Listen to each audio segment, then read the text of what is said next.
大家睇唔睇得出依家我身後係邊度啊？原來國貿升級咗，叫 Spring 啊，春天呢條連廊已經完全唔一樣咗喎。我哋翻去最早嘅問題就係點解叫 Spring 咧 ？Spring 呢個名咧，春天唔知係咪同我哋深圳改革開放嗰首代表名曲《春天的故事》有關啦？因為當年呢一棟樓咧，亦都被譽為深圳嘅改革開放嘅速度啊，3日1層樓咁誇張㗎。國貿呢個停車場咧，比我想象中多位啊，非常之港式。成個結構其實冇乜唔同嘅，咁就係升級咗少少動線同埋一啲燈光嘅效果啦。咁以前咧呢度就係有幾個嗰啲觀光梯嘅，依家就變成咗一個咁樣嘅 mon。我個人就唔係太中意呢一個改動嘅，因為我覺得係少咗佢呢度好標誌嘅一個靈魂。但係喺一啲商業上嘅角度或者係宣傳上嘅角度咧，呢個大 mon 的而且確個靈活性係會高好多嘅。就個人有個人睇法咯。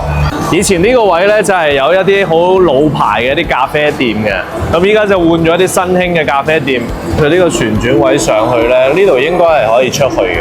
不過依家就封住咗。咁可能之後咧應該都會有一個空中花園都唔定嘅。佢呢度咧就有50間嘅新店空降啊！有冇大家中意食嘅嘢咧？以前咧就感覺天虹同埋國貿咧係兩個幾分割嘅一個區域嚟嘅，依家咧就會覺得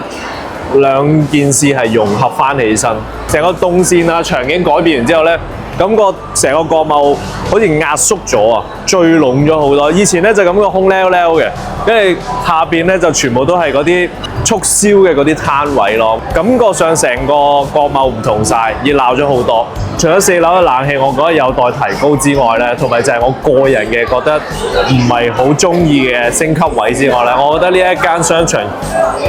大機率會爆，因為佢隔離嘅金剛華已經爆啦，咁一定係會帶旺翻隔離咁近嘅呢一間國貿嘅。最重點咧就係佢呢度超級多嘢食，所以我自己個人認為呢度應該會爆嘅，拭目以待啊各位！